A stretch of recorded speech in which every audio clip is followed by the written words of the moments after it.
एक ऐसा राक्षस जिसे ना तो कोई देवता मार सकता था, ना ही कोई मनुष्य मार सकता था और ना ही कोई दानव मार सकता था। ना ही तो उसकी मृत्यु दिन में आ सकती थी और ना ही उसकी मृत्यु रात में आ सकती थी, और ना ही उसको घर के भीतर मारा जा सकता था और ना ही घर के बाहर। ना ही किसी अस्त्र से, ना ही किसी शस्त्र से उसकी मृत्यु आ ही नहीं सकती थी। जी हाँ दोस्तों, आज हम बात करेंगे हिरण्यकश्यप नाम के उस राक्षस के द्वारा मांगे गए उस वरदान की, जो कि उसने ब्रह्मा जी से पाया था।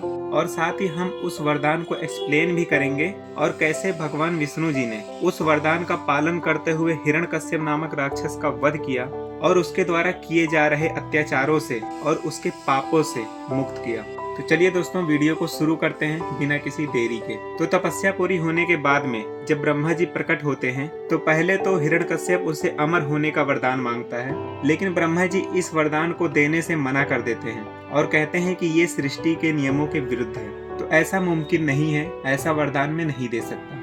लेकिन हाँ, तुम जैसी स्थिति में मरना चाहते हो उसका वर मैं तुम्हें जरूर दे सकता हूँ। तभी हिरण्यकश्यप कुछ इस तरीके का वरदान मांगता है कि हे ब्रह्मदेव, मुझे वरदान दीजिए कि आपकी रचना से जन्मे इस सृष्टि के किसी भी जीव से मेरा वध यानी हत्या यानी कि मौत ना हो। ना देवता मार सके, ना दानव, ना ही कोई मनुष्य। ना तो मैं दिन में मरूं न रात में, ना घर के भीतर मरूं न बाहर मरूं, न धरती पर, न जल में, न आकाश में, न अस्त्र से, न शस्त्र से, न सजीव चीज से, न किसी निर्जीव चीज से। उसके बाद में ब्रह्मा जी उसको वरदान देते हैं और बोलते हैं तथास्तु। तो वहां पर हिरण्यकश्यप को वरदान मिल जाता है, उसके इच्छानुसार ही उसकी मृत्यु एक तरीके से। लेकिन उस वरदान का पालन करते हुए कैसे भगवान जी ने उसका वध किया, चलिए अब शुरू करते हैं। तो बात करते हैं पहली चीज की, जो कि है रूप की, स्वरूप की, जिसमें कि शामिल है जीव, देवता, दानव या मनुष्य। तो यहाँ पर भगवान जी ने आधा पशु और आधा मनुष्य का रूप लिया। अब इसमें कोई भी चीज पूरी नहीं है, ना तो पूरी तरीके से मनुष्य हैं और ना ही पूरी तरीके से पशु हैं। यानी कि आधा शेर का कोई रूप, स्वरूप या जीवित आत्मा नहीं होता है, और ठीक वैसे ही मनुष्य का भी है। आधा शरीर तो बस एक हिस्सा है समझो, और देवता दानव तो वैसे भी नहीं है। अब बात करते हैं दूसरी शर्त की, ना तो दिन में मरूं और ना ही रात में। तो जिस समय में उसे मारा गया वह समय संध्या काल का था, यानी कि जिसको गदावेर का टाइम बोलते हैं, वही करीब 6 से 8 बजे के बीच वाला टाइम, जिसमें ना तो पूरी तरीके से दिन होता है और ना ही पूरी तरीके से रात होता है।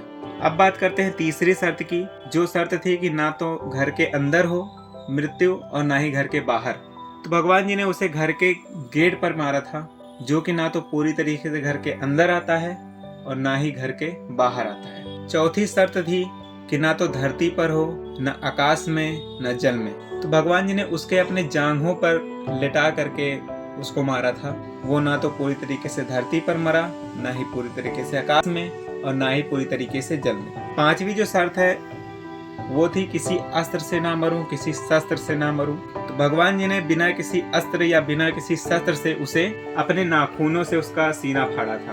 अब इसमें ना तो कोई अस्त्र है और ना ही कोई शस्त्र है। वैसे अस्त्र यानी कि जो कि मंत्रों द्वारा इस्तेमाल किया जाता है, और शस्त्र वो चीज होता है जो आप रियल में देखते हैं, जैसे तलवार, गदा वगैरह, ये सब चीजें होती हैं। और अब बात करते हैं अंतिम चीज की, जो कि उसकी शर्त कि ना तो मैं किसी सजीव चीज से मरूं और ना ही किसी निर्जीव चीज से। तो सजीव चीज का मतलब होता है कोई जीवित वस्तु, और निर्जीव चीज का अर्थ होता है जिसमें कि जीवन नहीं होता है। तो इसमें भगवान जी ने किसी भी जीवित या जीवन रहित चीज का कोई भी इस्तेमाल नहीं किया था, और इस तरीके से भगवान नरसिम्हा जी ने हिरण्यकश्यप का वध किया और उसके पापों से और उसके अत्याचारों से इस पृथ्वी को मुक्त किया। तो चलिए दोस्तों, आज की वीडियो बस इतना ही। मिलते हैं हम आपको नेक्स्ट वीडियो में, तब तक के लिए bye bye, tata, see you, take care guys.